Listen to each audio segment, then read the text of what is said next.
Hello folks.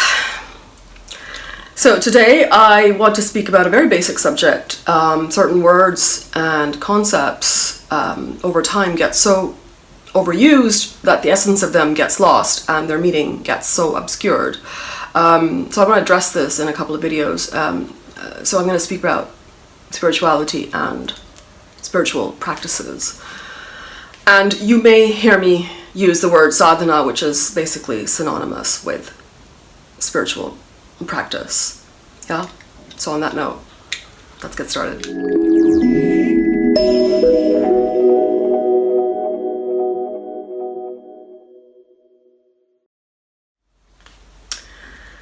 Now, the first thing that I want to say is please see being spiritual as a verb and not as a noun.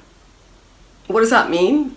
Well, there's a lot of interest in spirituality, mysticism in the last 20, 30 years, especially in the West, and hence it is being vocalized everywhere and all the time. And subsequently, there's a lot of noise about what it means to be spiritual. Are you more materialistic or are you more spiritual? And if you are more spiritual, how spiritual are you?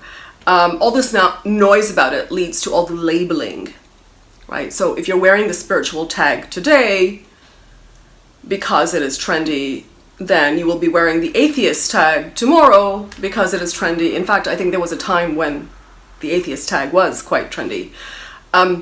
So it really matters not whether you are spiritual, or rather, if you say that you are and you define yourself as such, rather what's relevant is the actual practice that you fit into your life every day.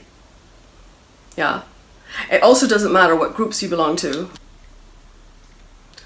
or for that matter, how much time you spend meditating and whom you are telling about how much time you spend meditating. The point is that if you have a regular and consistent spiritual practice, that is in essence what makes you spiritual. And that's what I mean by treating it as a verb, as an action, something that you're doing, rather than a noun, which is an identity, a label. So giving yourself the spiritual label is really as profound as giving yourself the materialistic label. So the spiritual consciousness that you're cultivating is really from the regular sadhana that you take time to do. And if you're disciplined in your practice, it doesn't matter who knows about it.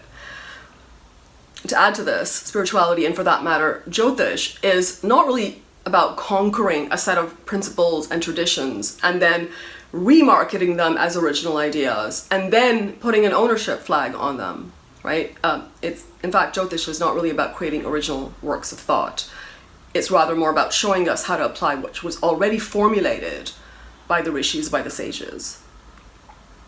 And this is consistent with the essence of spirituality. So the most important lesson that spirituality actually teaches you, or that you ought to be learning, is one of letting go. That is actually, in essence, what you're doing during your spiritual practices. So similarly, Jyotish is not about reinventing or reinventing the wheel or accumulating or chasing that knowledge. The knowledge is simply for the purpose of bringing us in harmony with ourselves and with our environment.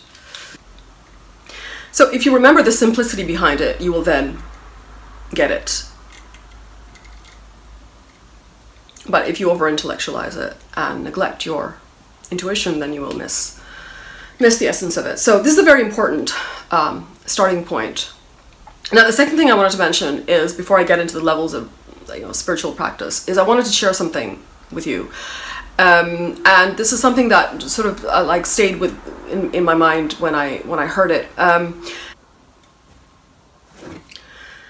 One of my teachers was once asked, how do you know if you are spiritual, or how do you know whether you have made spiritual progress? And his answer was, this depends on your feeling of belongingness with others. The more you feel you belong with everyone, the more you have progressed in this path. And I would add here that it's not just with others, but also your environment, with nature, with what surrounds you, and that which you have to adapt to, which is around you. Reason being is that ultimately that feeling of belongingness should also then do a full circle and come back to yourself, thereby allowing you to connect with your own divinity, your own inner self, right? That's the process. And most of us actually do this on a very primal level anyway. And how's that? Well, we find that one person, and that is the most suited to us, and we get for marriage, and we get married, and then we have a spouse that we call our own, and then we go on to have a child that we call our own. And so our feeling of belongingness comes from the ownership of these people.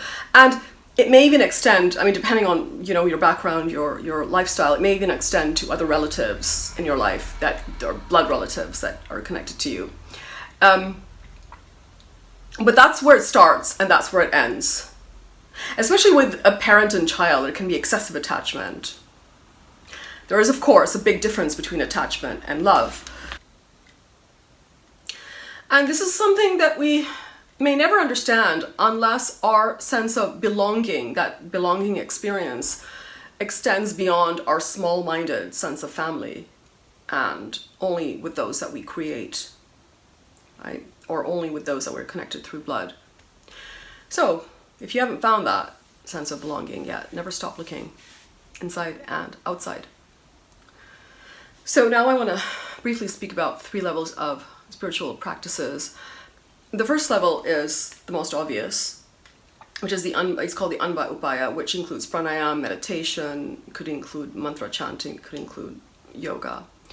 This is the essential practice and the starting point for anyone.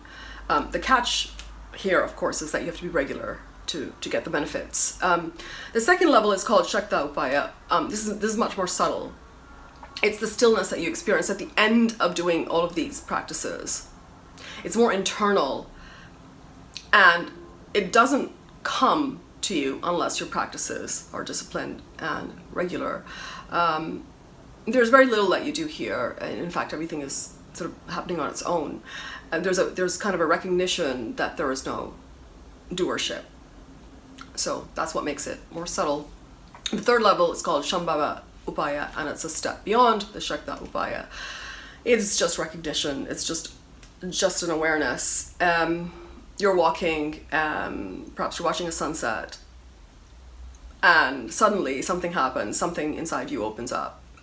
Or you meet someone, and suddenly you feel some sense of elevation, some sense of like a joyous feeling.